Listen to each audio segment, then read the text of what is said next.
Hi, welcome to Dr. Lisa Solcenti's podcast. I'm Dr. Lisa, and today we are continuing our conversation about the picky eater. And if you did not already listen to the podcast before this, that's the part 1 of the picky eater solutions. And please listen to it if you didn't, because we talked about what a picky eater is. We talked about different types of picky eaters and really how to identify any food or health or neurological issues with your child, so you can understand a little bit more about why they may possibly be avoiding food or making it very difficult to eat different foods and try foods. So that's the first part we talked about, is identifying any issues. And then once you know that, we talked about making healthier versions of your child's favorite foods. I gave a great example of food play in my office. I talked about what food play is versus and food mapping and how important they are. And that's when we moved into food mapping. So really go over there. There is a worksheet. We talked about the Picky Eater Survival Guide, which is my book. It's on my website, which is drlisasolcenti.com. And there's a workbook in there for all these things we talked about. And that's where we are right now. I left off on food play, so I want to actually continue there. And I have the guide in front of me, so the guide is so packed with so much great stuff that I'm touching on the major points in these 2 podcasts for you. But definitely go there and purchase it if you have any picky eater problems. It really will help you. And again, the guide, if you didn't hear me, is based upon my clinical experience in my office, where I had a program I called Food Play, and I played with food with children and parents, and we cooked and we made things, and we actually played with them, which I'm going to talk about in a second. And it's also based upon my experience of having a picky eater that would eat 3 things, and how I implemented these adaptive strategies in my household. I took what was being super successful in the household and brought it into the practice. So food play, again, really big in my practice, did it for years. And this was basically a program where it was focused on having fun with food and finding a place where the parent and the child can bond and fall in love with various aspects of the food. And the goal, it was to get the child involved in being around food. So getting them to touch food, smell food, play with it, right? Touch, get used to textures, look at the food, get used to the different, visions of food, the different colors, the different shapes, smelling it because it's in front of them and they're playing with it. They might actually even taste it if it's on their fingers, because believe it or not, that was another goal. So this was really the big part of food play. It teaches adaptive strategies specific to some of the child's food issues. Younger children, we may have played like I had a water table there, or a sand table with no water, no sand, and we would have little hammers, plastic hammers, and I even had like tools like screwdrivers, like all fake stuff, and they would mash the food, they would play with the food, they were allowed to just like break it all up. And the whole idea was, think if they were playing with strawberries or blueberries, they're touching it, they're playing with it, they're getting it on their hands, they might start eating it, and it was just really a safe little place for them to get used to all the different aspects of foods. So if I had a day that was fruits, I might have apples, and I might have peaches, I might have pears, I might have strawberries, I might have blueberries. And you'd be amazed how many children didn't even know what like a peach was. They didn't know what a pear was. Some didn't even know what a blueberry was. So you can see that a child that doesn't even know what all these different foods are going to be like, oh, that's a weird looking food. I don't know what that is. So there's their resistance right there. Their brain's like, nope. I don't like the look of that. I don't know what that is. And immediately the brain's saying no. Child's like, okay, no, not doing it. Brain saying no. So these are the things that food play was, helps the kids just overcome. An older child isn't going to want to play with food like on a water table. They might, we encouraged them to find recipes, and we cooked and we made things that we could make, not bake things, but things that we could actually do in the office. And we would challenge them to make a meal for dad at home or mom at home. So a lot of them did that. Even the younger kids, we would do, sometimes we'd line up like strawberries or an apple, and we'd try to hit it with a Nerf gun. On nice days, we'd go outside and we'd have those water sticks or those little water guns, and we would juice the vegetables on the vegetable day and make a really yummy juice. And I would kind of ask, when I made smoothies and juices, I would ask the parents, like, what is your child like? Is it like, and a lot of them love apple juice. So you always make those weird juices taste like apple juices, like a cucumber, celery, spinach juice. It's going to have more apples in it. And the crazy thing was, we would make them, and you'd put them in the water sticks or the, water guns, and they'd go outside and be shooting a target that I have out there, and they would drink it. And that was the goal. When the moms saw the stuff, the moms' faces were always shocked, and I would giggle because I've been there. I know. It's crazy when you see them actually eat the stuff that they refuse to eat in front of you at home. And half them are just drinking this juice out of the water gun because they're like, this is really good, and I'm not going to shoot this. So this is the idea of food play. It's just encouraging them to be around the food, to touch the food, to taste the food, and get really, I guess, to trust it and be comfortable with it. We have in the Picky Eater Guide, in my book on the website, there's a food play worksheet, which is how I walk you through what I did and how I did it in the practice. So, when we played with fruits, what we did, when we played with vegetables, give you some ideas. And then we took it into cooking together for the older kids. I give you ideas for recipes and things like that. We also bring it into, there's protein day. So then I'm maybe introducing some cheese and some nuts and things like that. So there's different days that I had different types of foods that kind of made sense. So that's food play. Food play can be actually cooking together, shopping together, and it can actually be playing with food. So like physically playing, like I described. So that's food play. The other great thing is going to be the last step of my 5-step solution is getting control of poor food behavior. So we have food play and we have food behavior.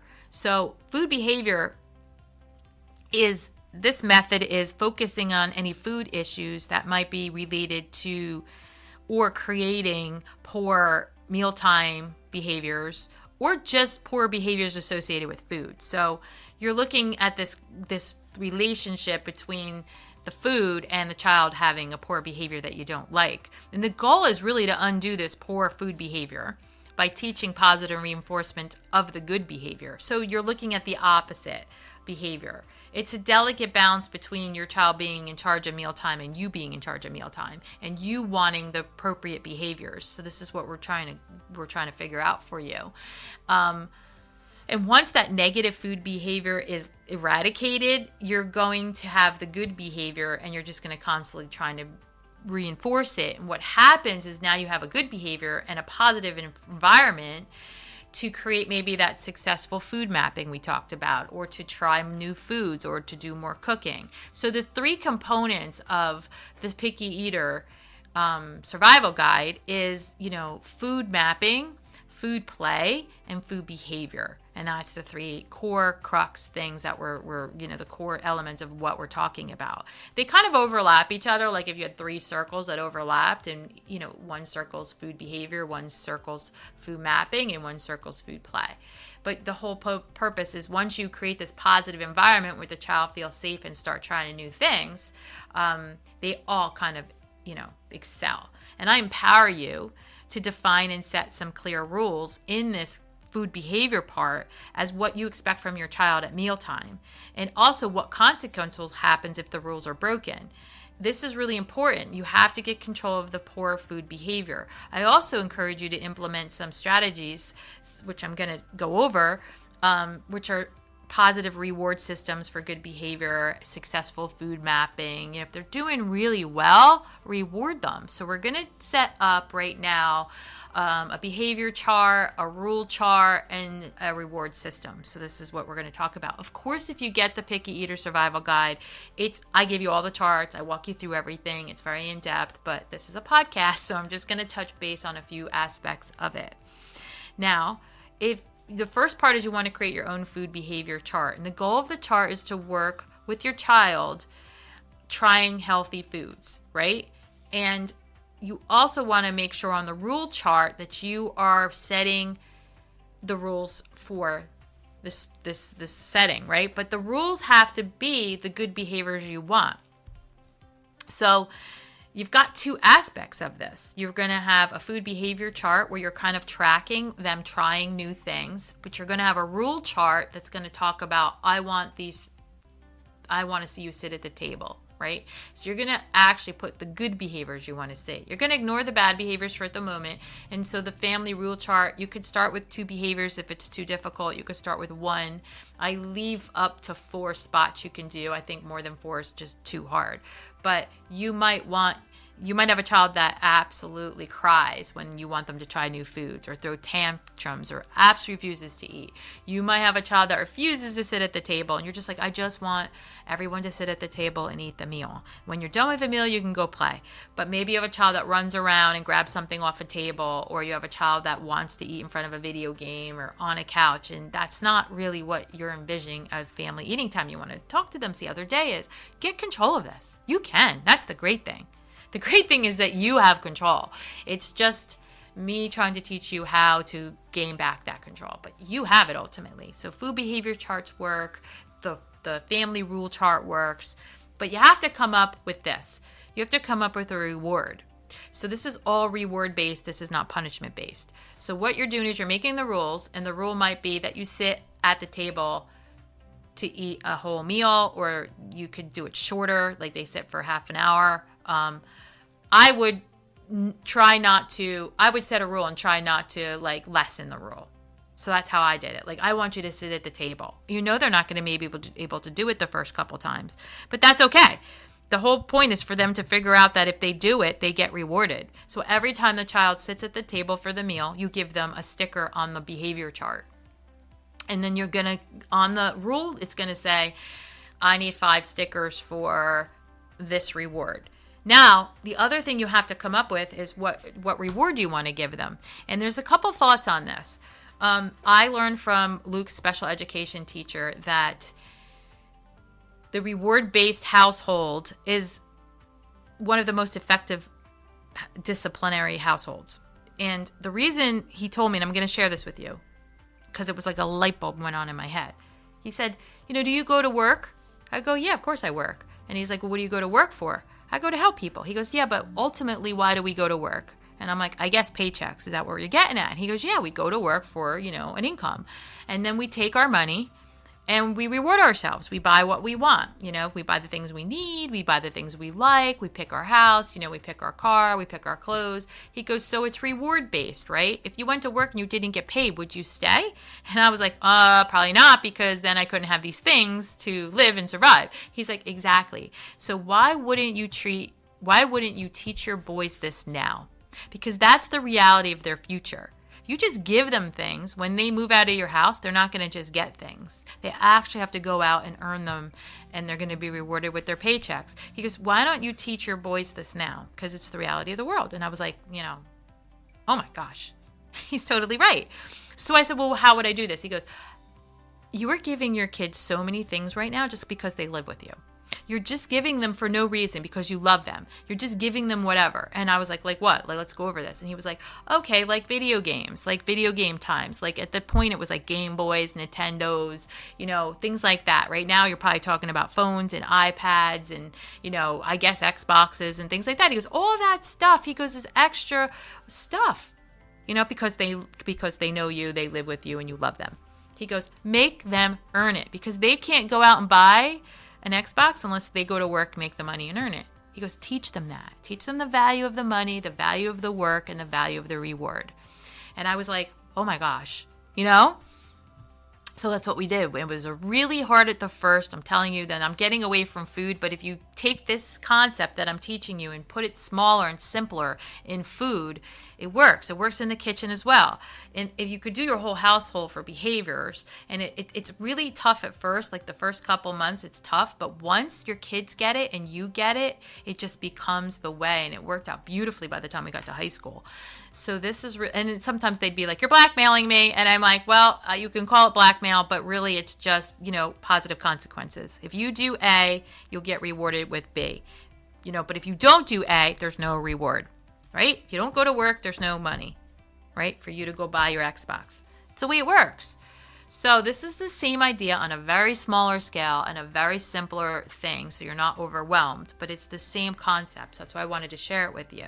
So what you're doing here is you have a food behavior chart. I know you can't see it. When you go in here and you go into the Picky Eater Guide, you'll understand a lot of this because I walk you through it. I'm right now like literally flipping through pages. But you'll have a family mealtime rule chart. Sample would be maybe no whining at the table. I want you to smile. Maybe that's just the first behavior you want them to do. They get rewarded every time they sit at the table and there's no whining. You'll be like, oh my gosh, Luke, you did so well today. You sat at the table and you had such a beautiful smile. And I'm just so happy that you were smiling. And then you give them the sticker or the point. It could be marbles in a jar, anything like that. That's the reward. Maybe it's like, oh my gosh, Luke, I'm so proud of you that you sat at the table the entire time. Did you realize that? You did it. And you give the reward. It might be that they tried a healthy food. You took out some broccoli or something, like not a great example, right? But they tried it or they ate it, whatever it could be try a healthy food or you have to eat a healthy food. Drink a glass of water. That might be a simple behavior you want to see. And on this family rule chart, it'll say, I need blank to get blank. So I need 5 stars to get, my video game time after dinner. Or maybe it's 30 minutes extra. Something you already give that you're like, this is crazy. You could do a bonus too. Eat all the healthy new food. They tried it, but what if they ate the whole thing? They get bonus stars or bonus rewards. Now, they're not getting the reward right away. There's 2 ways to do this. A child that's really severe and a child that's really young, you might want to reward them right away. But a child that is older or can handle this, you might be like, all right, you need 5 stars to get this. You need 10 stars to get this. So you have to know your child and the way it works. But the thing I do warn you is don't give in and don't lessen it, right? Okay, well, he needs 30 minutes. All right, you could have 10. Don't do that. Okay. So that's in here. And then what's in here is an eat healthy behavior chart. I give you a sample of what it should look like. And I give you an example of the stars. Like they had a protein ball one day, so they got a star, right? They sat at the table the entire time, they got a star. They tried some steak, they got a star. And then you have to decide how many stars equals the reward. And that's the whole system right there. It's really, really effective and very cool. And my best advice is that I can leave you is just not to give up. My sons are now in their 20s, and my really picky eater's an amazing eater. One of his favorite things is to travel all over the globe now and try all the different foods. He's gone to Japan, he's been in Vietnam, he's gone to Sicily, and he just sends me photos upon photos of food. How ironic is that? He tries the things I wouldn't even try. There's just things that I get these photos and was like, I would never eat that. I would never try that. And here he is trying all this thing. I mean, I remember getting a plate of octopus squid or something, and I was like, no, I wouldn't eat that. So can you imagine that your child is struggling right now and is frustrated right now because, they don't know how to try new foods. They don't know how to explore. They don't feel comfortable. They don't feel safe. It's just not a good feeling for them. So if you can try to get them, step by step, very slowly, to falling in love with the food, being comfortable with the food, not fearing the food, exploring the food. I really, really think that it could be amazing. I know it could be amazing because I've seen it happen with my children and I've seen it happen with the children in my practice. I did food play years ago, so a lot of the kids are older now and I've seen the results. So it's actually really, really good. Now, you're going to have your moments where you don't want to have the battle, and maybe you'll just let them eat a bowl of cereal. And if you're going to someone's house, you might feed them before you go so you don't have to have the food argument.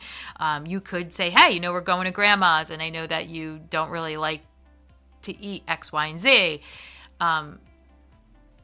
Maybe you're just going to let them have the bowl of cereal that they always have at grandma's. That's how it was at our house. But I might say, hey, if you try grandma's meatballs, I'm going to give you a bonus reward star. I don't mean you don't give them the reward. You're going to give them the star, the tally mark, the marbles in the bowl, whatever that is. So you could always have these conversations. As they got older, they're like, Mom, you're just basically bribing us. But you know what? It really isn't. And I explained the theory that Luke's special education teacher taught us. I'm like, hey, look, it's really not. It's a reward-based system, and that's how the world is when you go to work. So they get it now. And to help you further with your picky eater journey, I'm sharing with you also in the Picky Eater Guide, there are some healthy, kid-friendly recipes and snacks. I did take many of the popular favorite foods of kids and twisted it. I'm very good at this. This is one of my my known things, is I took some favorite kid recipes and changed them into healthier versions of kids' favorite foods. So there's a lot of great recipes in this guide. For example, there's some healthier pancakes in there. There are some smoothies, but there's a couple cookies that are super healthy. There are some great lunch ideas that are healthy. There's a healthy mac and cheese, because we know kids love that. There is the cheese bites, mac and cheese bites. There's my homemade chicken nuggets that I talked about, my homemade chicken fingers in there. So you get the idea, right? And in the snack department, there's definitely my homemade Nutellas there. We have a chocolate chip cookie dough dip. You get the idea, right? I just took some things that they love and I made it healthier. You might have to implement some of my 5 steps to get to that point, but I'm here for you. And if you ever need help, I'm always can book a consultation and we can discuss some of the struggles and troubleshoot them and figure some solutions. But just remember, none of this stuff replaces your medical care. This is educational information for you so you can live the healthiest life with you and your family. Thanks for listening, and I hope this was super helpful. And again, before I go, make sure if you didn't listen to the series before this, or the podcast before this, that you get both parts, because there's a part 1 and a part 2. Okay, thank you.